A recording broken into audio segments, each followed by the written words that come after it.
Don't know how and when that will be and which one of the astronauts or cosmonauts presently up at the International Space Station will come back, but they will be coming back in this, right? Stage 1 propulsion. That's correct. That's correct. In fact, you know, a successful mission for us is to have Bob and Doug home safely, and we'd like to get a 30-day mission. We would, if all things are going well, we'll stay till 30 days, and then at that point, if everything's still going well, we hope to extend it out even as long as 120 days. Wow, that's a long time. For the astronauts, and when you get that relief of once you're in space, once you're in, you know, up out of the atmosphere, and you're no longer dealing with the multiple G's, the 4G thing. I mean, physically, you've got to feel a lot better, right? I mean, because that's a pressure cooker. You do feel a lot better, and when you asked, you know, millions of people are watching us on TV. I'm sure that did not go through their mind until that second stage engine cut off, and they could really kind of breathe a sigh of relief and say, like, wow, that was amazing, because they were completely focused. I remember on my ascent on both the space shuttle and the Soyuz, I was just completely focused, and you almost forget to smell the roses along the way, you know. So, but now they're gonna have an experience physiologically. It really changes you, every part of your being.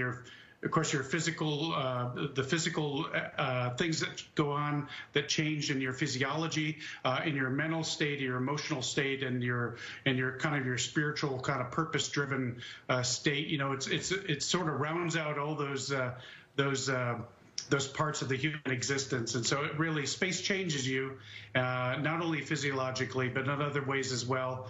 And it helps you really appreciate this beautiful blue planet that we live on, for sure. No, that's for sure. We were showing some images of the astronauts. I didn't want you to think that aliens had taken over the ship. That was footage from earlier today. Those gentlemen and women now wearing the black suits that look almost like ninjas, they help prepare the astronauts and get them set up in the capsule. I didn't want you to think that aliens had somehow taken over the capsule here, but they are well on their way right now. And astronaut Tom Jones, on this experience that Doug was alluding to here, you've got to be relieved when at least you're at this stage, because at least the initial hard part is over. What are some of the bumps now? I don't want to, you know, be a crate hanger here, but what are some of the things they have to prepare for ahead of what's going to be very precise, has to be exact the capsule with the International Space Station? Well on their way right now. And astronaut Tom Jones, on this the launch almost as an observer. You're almost detached from your body as you watch yourself go through the acceleration, the vibrations, and you're monitoring the autopilot. So you're part of the world's greatest physics experiment for the first 8 minutes, 45 seconds here. And then when you get started, that's when your mission is really starting, and you've got to perform to everybody's expectations. And so now you're getting ready to transition the ship from black experience the launch almost as an observer, switching software modes from your body as you watch yourself, getting your solar cells online and charge your batteries on the autopilot, to convert the cabin, the world's greatest physics experiment, get out your spacesuits, 8 minutes, and prepare the life support systems for when so all of the systems check out to that's when your mission is really at its best. And you've got to perform to everybody's expectations. So now you're getting ready to transition the ship from black to amusement park. That's my experience here, and I got plenty sick on that. So I can imagine what that pressure's got to be. But, Tom, when you look at this now and what it showed private enterprise can do, working in conjunction with NASA, and this is one of the toughest feats that men can pull off, this is a very good sign, I would imagine. Well, it's going to be fantastic to have NASA engage with these two suppliers of transportation to the space station. It's a very healthy commercial sector that's being demonstrated here today. We can go on to tourism, we can go on to private research modules, the space station, and independent labs in orbit. And that's a world-beating capability. Nobody else has that capability. We're now extending this innovation, you know, to low Earth orbit. And beyond that, I can see companies like Blue Origin, Spacex, Boeing, Sierra Nevada, all being part of our return to the moon. And they might be supplying the landers that take astronauts back to the surface in just a few years. That's a very good point. You've got multiple private players there already. Jeff Bezos, he's knee-deep in this stuff. Richard Branson. So they all want a future part to play in all of that. Tom, thank you very much. I want to go to Kristen Fisher right now. Kristen, in case you didn't know, besides being a Crackerjack reporter, correspondent, anchor, she is the daughter of astronauts. You might have heard that once or twice here. I'm always fascinated by that because I remember quite well, seeing as I'm so much older than Kristen, she was called our first astrotot. But she eschewed going into space, fortunately went into journalism. The world is grateful for that. But Kristen, when I'm reading about the fact that this is going to lead to space tourism, you and I might get a second shot at this. I don't know how you feel about that, but what do you think? Neil, we could be the first journalists in space. Think about it. And boy, what a launch after all those concerns about weather. All the concerns, the scrub on Wednesday. Today they ended up getting beautiful blue skies. And now, what a day for both NASA, SpaceX, and Elon Musk. What he has been able to accomplish in just a few short years. There were a lot of people who didn't think he would be able to do it. Now his company has become the first to put astronauts from any country into orbit. They've also been able to prove that they can land the rocket, the Falcon 9 rocket, on that drone ship and reuse it in the future. And that is so critical for the future of human spaceflight because it makes it more affordable. It makes it more financially feasible to have more frequent rocket launches. And of course, you know, this has also been such a huge day for President Trump. He went down on Wednesday. He went back again. He wanted to be there. He has made space such a huge priority in his administration. And right after the launch, he was asked, why did you want to be there? Why was this so important to you? Here was his response.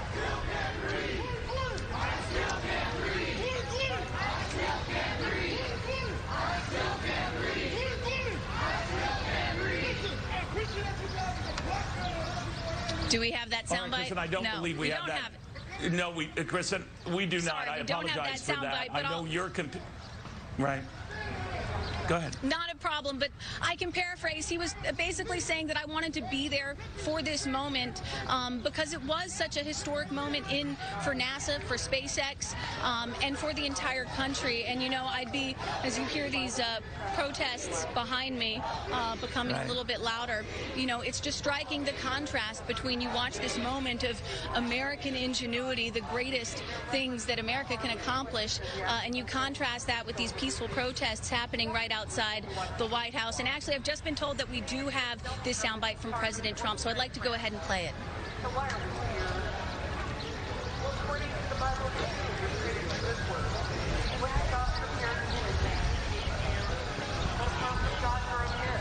Listen, I'm very sorry about that. We do not have it here. But as Kristen said, and we're going to go back to her a little bit later, she's outside the White House. She is competing with protesters there. They were there last night. It got pretty hairy last night.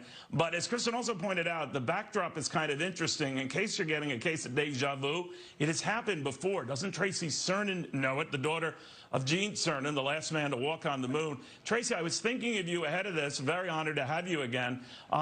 You know, when your dad was up there, you know, hopping around on the moon and trying to sing, I might point out, I stress trying to sing, he was, we were in the middle of the Vietnam War. We had just been a few years out from the 60s and assassinations and protests and riots, and yet there was this magic, this moment that showed the better part of the human species. And I remember he pondered that and said, this is all good.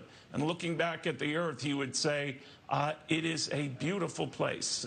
But the backdrop was startling, and the time was startling. I'm thinking even now, some of the same stuff, alive and well, protests in Hong Kong, protests in this country, and man conquering the stars. You must have had the same sense of deja vu.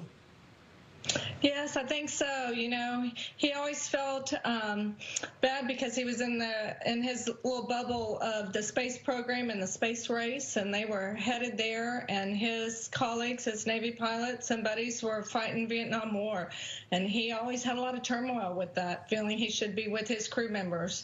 But he was there doing something that was important, and the space race was what was important at that time. And once again, I really feel good about the fact that today was successful and today went well, and it looks like we are making our next big step to go back to the moon and create some excitement again, once again, about the space program.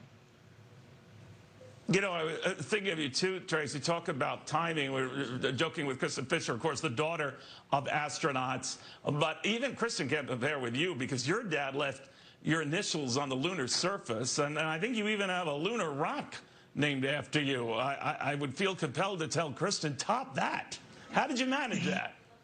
Oh, I don't know. Well, I guess he was up there thinking about me in the middle of doing all his work and being doing what he was supposed to do. So I guess that's pretty special.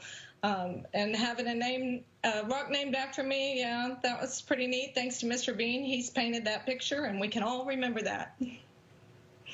You're talking about Alan Bean, the Apollo 12 astronaut, and then, you know, it went into folklore. But namely, the fact that your initials are carved in there, that they're not going to be moving anywhere anytime soon. Do you ever look up like your dad used to think, hey, in a way, I'm up there? Yeah, I do. A part of Daddy's up there, and I look up there every time I see that moon, thinking about him.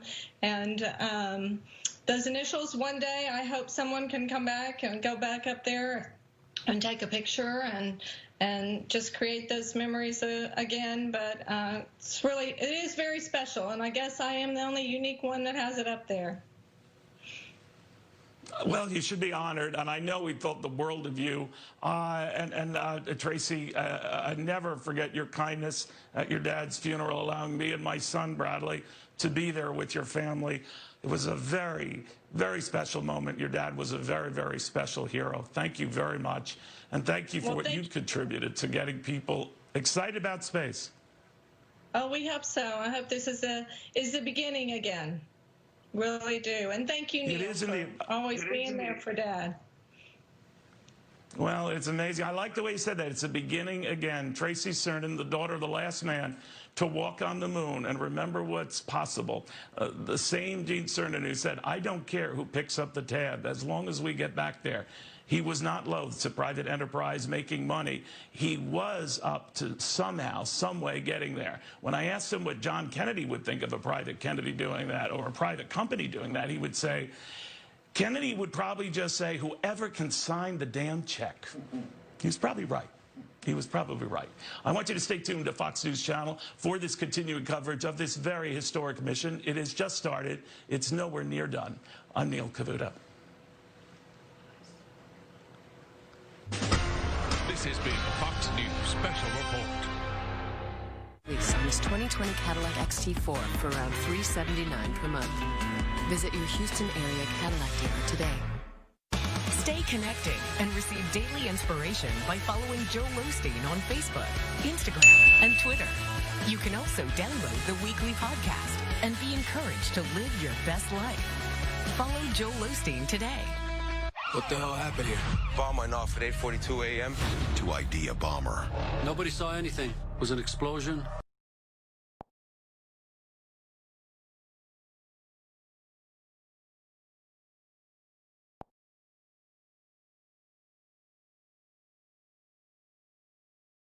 Kilometers lower than the station during their entire orbit around the Earth.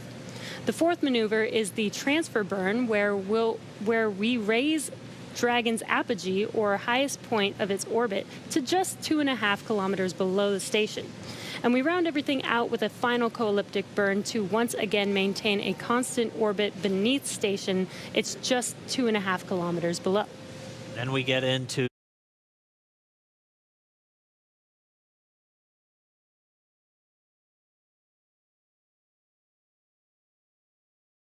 the approach initiation and final stages of Dragon's rendezvous with the space station. This is also where we start what we call joint operations between the Dragon control team here in Hawthorne and the space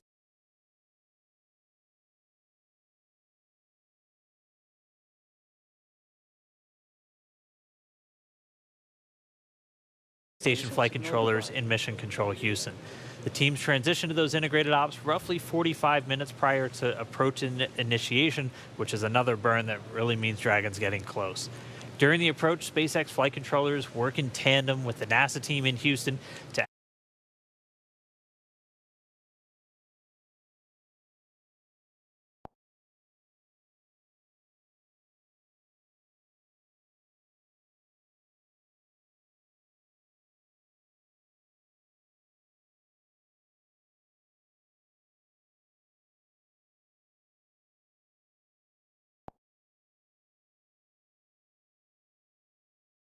each other up there, so I know he'll have their favorite snacks ready and he'll have their crew quarters set up, and then they'll get to work. So their test mission and also all of the International Space Station objectives. Well, I have to say, Bob Behnken and Doug Hurley are now taking good care of all of our hopes and dreams as we watch them fly for the first time in 9 years on a capsule launched from U.S. soil and the first time ever on a private spacecraft. Friends, thank you for being with us for this moment in history. CNN Special Live coverage continues right after this.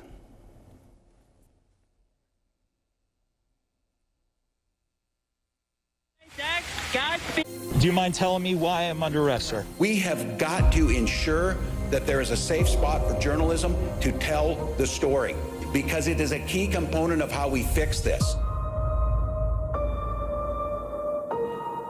All new Inside Africa, unlocking the mysteries behind the continent you thought you knew.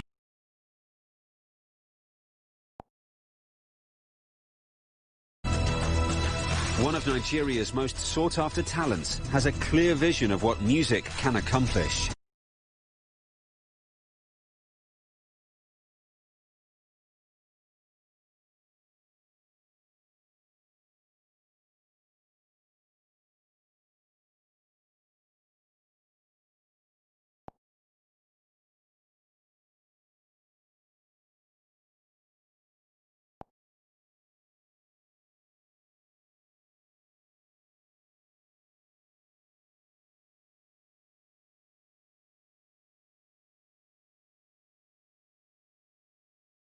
Are available because science is how we get back to normal.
With hashtag CBS Trickshot Challenge.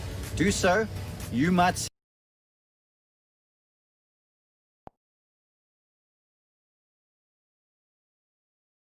In the playoff game against Houston in Game 6, he gave up 3 runs and was behind.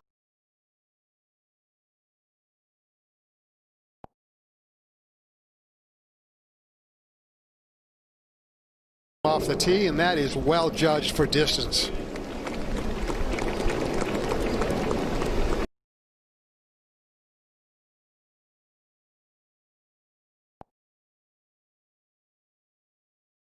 Texan knows this heat as we come back here to set.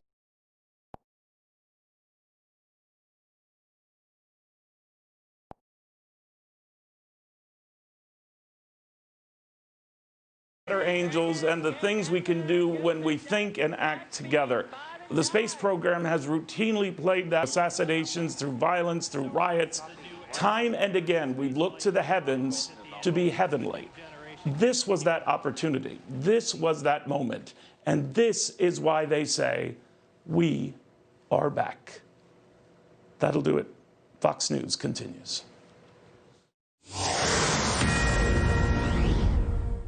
The death of George Floyd and arrest of the police officer involved, causing tension to rise across the nation and chaos in some of our biggest cities. Demonstrators clashing with police, setting fires, and also looting some businesses. More protests are underway today as more cities plan to boost police and military presence and enforce curfews. Hello, everyone. I'm Dana Perino. Minneapolis continues to be on edge after disturbing video showed Floyd pinned down by a white police officer who knelt on his neck while he cried out repeatedly that he could not breathe. That former officer now charged with third-degree murder and manslaughter. His arrest still not enough to quell the violence in the Twin Cities. Minnesota's governor today announcing he will mobilize the full National Guard for the first time in the state's history. They are getting what they want. They are getting on TV. They are seeing the images. They have the governor of Minnesota standing up here at 2:30 at night talking about how we're moving things around, and they're getting what they wish. But today they're going to get what they wish. They are going to have an overwhelming force of safety, security, and peace. We are covering all the angles of this story. Mark Meredith is live at the White House. David Spunt has the latest on the federal and local investigations into Floyd's death. But we begin with Steve Harrigan. He is live in Minneapolis. Steve? Dana, a huge demonstration getting underway here today. You can see the crowds gathering. A lot of young people, some of them carrying signs. You might notice a lot of them carrying brooms and shovels, too. A lot of people have volunteered today to go out and try and sweep up. As this meeting goes on, we're really in an area which has been hit hard by very different behavior overnight. The shopping mall behind me pretty much looted. People have been sweeping up debris all day. That Wells Fargo bank burned out. The post office burned out as well. The governor has vowed, though, that things are going to be different tonight. He said they will be out early and that there will be no violence on the streets tonight. Here's the governor. Was mobilized at a level unseen in Minnesota history by Wednesday morning. The forces on the ground last night were dwarfing anything we've seen from riots, from the Hormel strike, going back in Minnesota history. So it's a real question mark what's going to happen tonight. This is a peaceful, huge gathering right here now. But the public safety commissioner was a lot less optimistic. He said the violence is not over. He said by giving up, by surrendering a police precinct, that emboldened the rioters. But he did say police are going to be out a lot earlier tonight. So last night, no police to be seen until well after midnight. Tonight, they'll be out early, and we'll see how that goes. Dana, back to you. And no doubt we'll be in touch with you often on that. Steve Harrigan, thank you. Meanwhile, Attorney General William Barr saying that the federal investigation into the former Minneapolis police officer is moving at exceptional speed. All this coming after Minneapolis prosecutors charged him with third-degree murder in George Floyd's death. David Spunt is outside the Justice Department. David? Hi, Dana. Earlier this afternoon, the Attorney General Bill Barr made a brief statement to the American people. He says, listen, people can have a right to protest as long as it's peaceful. But he said the looting, the violence, he says that is completely unacceptable and there will be consequences. Listen. It is a federal crime to cross state lines or to use interstate facilities to incite or participate in violent rioting. And we will enforce those laws. Barr and his team here at the Department of Justice are heading up a civil rights investigation to determine what civil rights may have been violated by police officer Derek Chauvin there in Minneapolis. He was there for 19 years with the Minneapolis Police Department. Now, Dana, I want to show you some video. About 1,000 to 1,200 people from what we could tell past Pennsylvania Avenue, where the Justice Department is located, heading toward the White House. A local group. There was another group last night. So far, this group seemed to be peaceful today. We also spotted Attorney General Bill Barr leave the Justice Department a couple hours ago, head across the street where the FBI headquarters is. Both are working on this civil rights investigation. Dana? So that's the federal angle. What about the local investigation with the officer that is now charged? Sure. He's obviously behind bars. I mentioned he was 19 years in law enforcement. Derek Chauvin, charged with manslaughter and third-degree murder. That's something that came 4 days after George Floyd lost his life so publicly and so tragically. Now the big question, which local officials are going to be investigating, what charges will those other officers face? Many of them are basically just sitting on the sidelines watching this tragedy unfold. That's what they're going to be watching. But all of it, Dana, is under the Department of Justice umbrella. This right here, this building, is home base for the investigation here in Washington with civil rights and also in Minnesota. Dana? David Spunt, thank you. Meanwhile, President Trump is in Florida, and he just witnessed that SpaceX rocket launch into space. Before he left Washington, he weighed in on the protests erupting in Minnesota and elsewhere, including outside the White House yesterday, which went under a brief lockdown. The Secret Service moved in. I want to just thank, though, the Secret Service. They were so professional last night. It was incredible. They were so professional. They were really great. It's a great state, Minnesota. They've got to get tougher. They've got to get tougher. They've got to be strong. Honor the memory of George Floyd. Honor his memory. Mark Meredith is live at the White House for us with more. Mark? Good afternoon, Dana. President Trump is due back at the White House a little bit later on this afternoon after, as you mentioned, the trip down to Florida for the Spacex launch. Before he left Washington, he addressed the crisis that we're seeing in Minnesota and in states all over the country. The president blamed the civil unrest on Antifa, but he also criticized local leaders, including the governor of Minnesota on the ground. Here's what he had to say earlier today. They've got to be tough. They've got to be smart. We have our military ready, willing, and able if they ever want to call our military. But we can have troops on the ground very quickly if they ever want our military. Meantime, the president is also praising the United States Secret Service for their response to last night's demonstrations outside the White House. The Secret Service says 6 people were arrested after demonstrators knocked down barriers. They're also accusing these demonstrators of throwing things like bricks, rocks, and fireworks at their agents. But they also want to be clear that neither the First Lady nor the president were hurt as to what was going on. We have been watching to see what things have been like here on the ground outside of the White House all afternoon. When we came to work this morning, we did see a noticeable increase in the amount of agents that are out here, those uniformed agents, and we just saw a group of protesters go by the White House. Lafayette Park remains shut down at this hour, and those protesters, as they go by, they did not really come close to the White House, but the Secret Service that was out there, they did have their riot gear on. It is possible that we could see additional demonstrations a little bit later on today, and the president himself has been tweeting about this. This is what he had to say again before he left the White House this morning. He said the professionally managed so-called protesters at the White House had little to do with the memory of George Floyd. They were just there to cause trouble. The Secret Service handled them easily. Tonight, I understand, is MAGA night at the White House. The president then elaborated on this before leaving Washington. I heard that MAGA wanted to be there. A lot of MAGA was going to be there. I have no idea if that's true or not.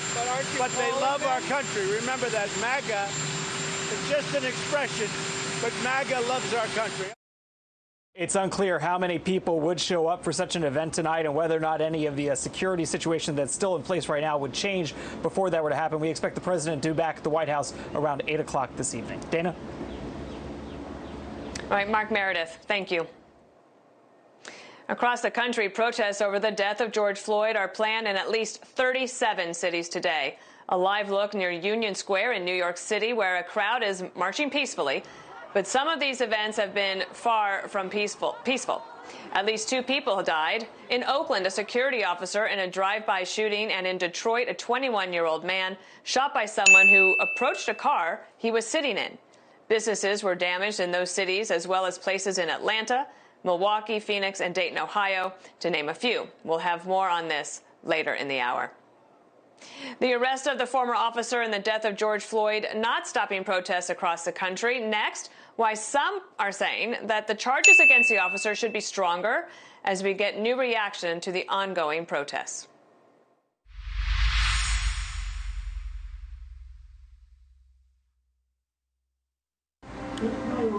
Sweetheart, do my forearms look bigger?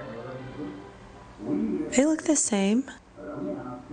I've been spinning faster recently. I think they're getting bigger. Feel them.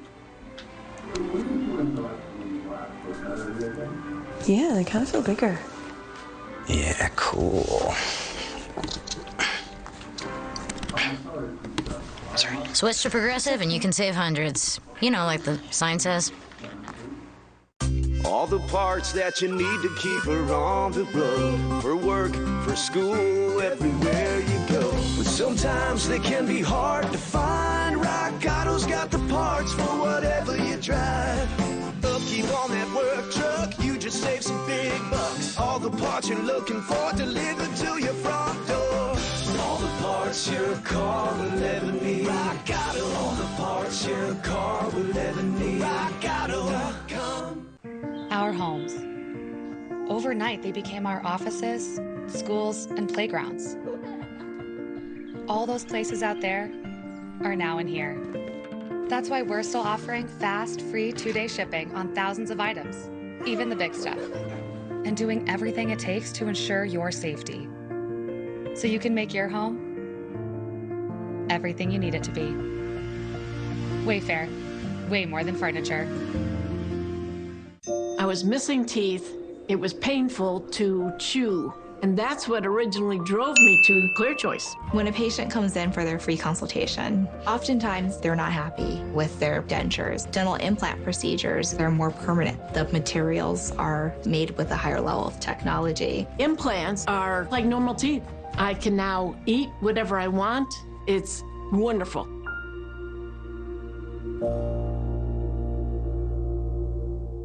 Can my side be firm? And my side super soft?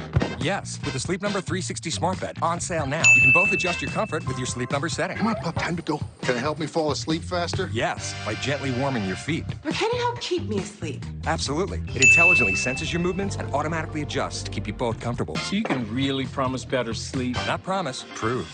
Don't miss the final days of the Memorial Day sale. Save $1,000 on the Sleep Number 360 Special Edition smart bed, now only $17.99. Ends Sunday. Buying a car from Vroom is so easy, all you need is a phone and a finger. Just scroll through amazing hand-picked low-mileage cars and tap to buy. That's it. Buy a car from home and have it delivered contact-free.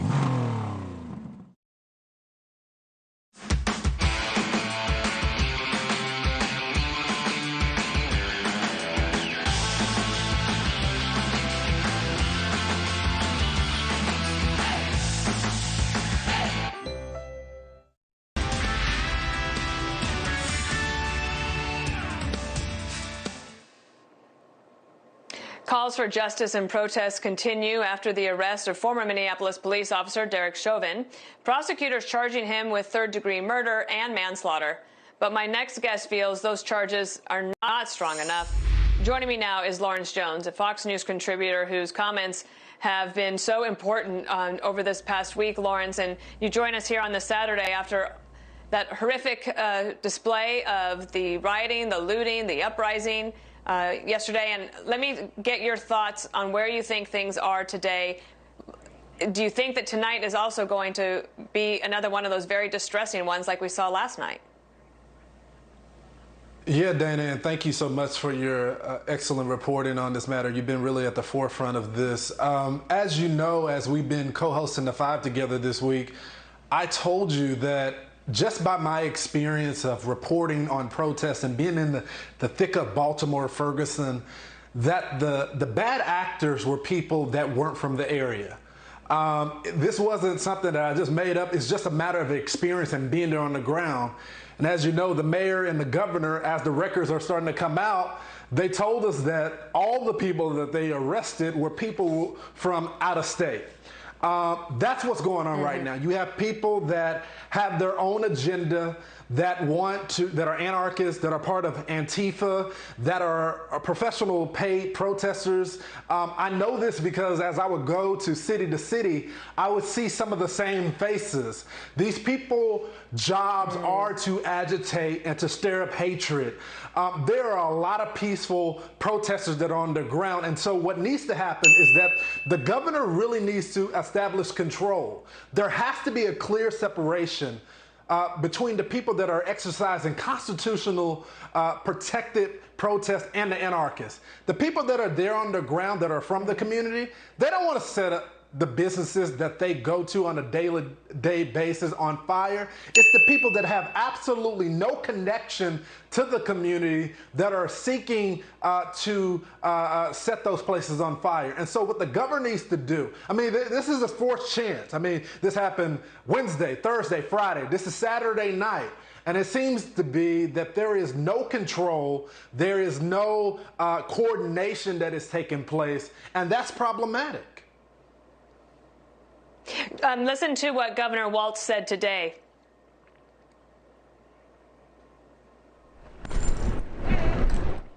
Destruction of black businesses and black infrastructure.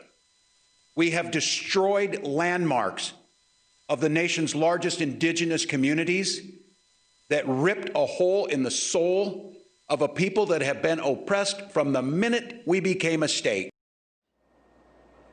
Lawrence, so, I talked to a friend last night in Brooklyn. She went out a little bit to see what was going on, and when she came back and she sent me a text, she said, these people are not from Brooklyn. These are not people that are from our neighborhood or from these. So how can we figure out, where are they coming from, where they're getting their leadership, where is their source of funding? Because that also, in addition to law enforcement, it seems like that also has to be addressed. Yeah, it does. I mean, you can go on social media and look at the chats, and it'll tell you where they're organizing these protests or riots that they're doing. Talk to the community leaders. That's why relationships within the community are so crucial.